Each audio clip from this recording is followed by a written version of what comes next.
Saludos familia, bendiciones. Hoy estudiamos el tema Un legado que perdura. Comparte este mensaje con otros, suscríbete y Dios te bendiga.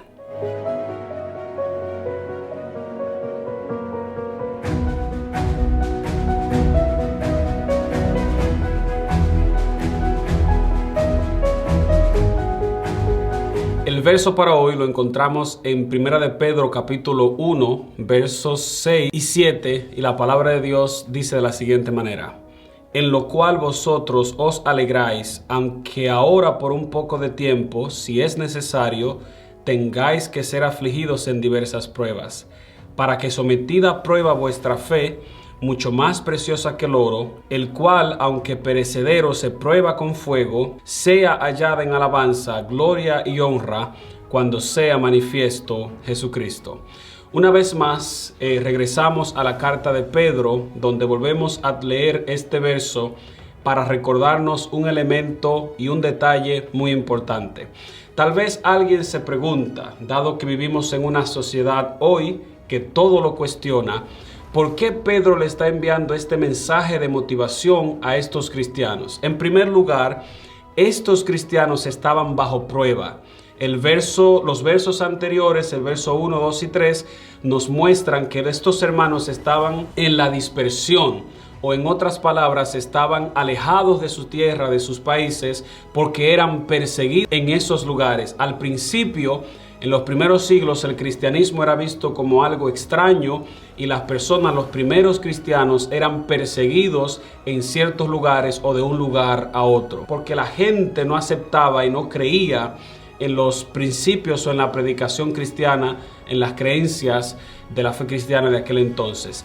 Pedro les está escribiendo a estas personas, dándoles mensajes de motivación para que mantengan su fe firme en medio de la prueba y de la persecución que estaban enfrentando. Pero tal vez alguien puede cuestionar también cómo es que Pedro está enviando mensajes de consolación a estas personas que están siendo perseguidas cuando sus vidas corren peligro. Tal vez alguien puede decir, Pedro estaba en una oficina muy cómodo, con aire, con todas las comodidades necesarias. Sin embargo, la historia y la palabra de Dios nos registra que Pedro mismo, en el libro de los Hechos, fue perseguido muchas veces.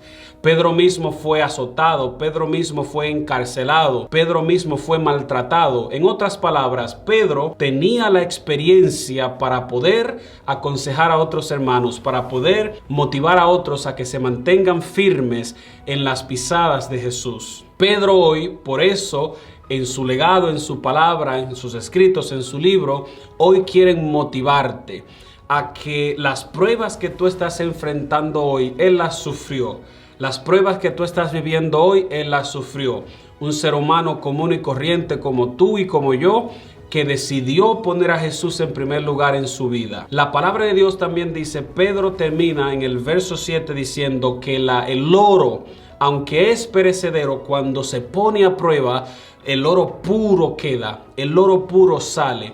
Así es nuestra fe, que cuando pasa por medio de las pruebas y cuando es purificada, entonces sale una fe pura, una fe verdadera que honra a Dios, que pone a Dios en primer lugar y que da frutos de amor, que ama a su vecino, una fe que protege a las personas desvalidas, una fe que ayuda a la gente pobre, una fe que pide perdón cuando falla, una fe que mantiene su familia unida, una fe que te convierte en un individuo que le sirve a su comunidad, una fe que te convierte en un líder capaz y ejemplar para la iglesia. En otras palabras, Pedro nos está diciendo que la prueba nos purifica y en lugar de alejarnos de Dios, de su iglesia, de un carácter adecuado y saludable, al contrario de todo eso, nos convierte en una persona amable y en una persona ejemplarmente cristiana. El Señor hoy te está invitando y te recuerda que hoy es un día bonito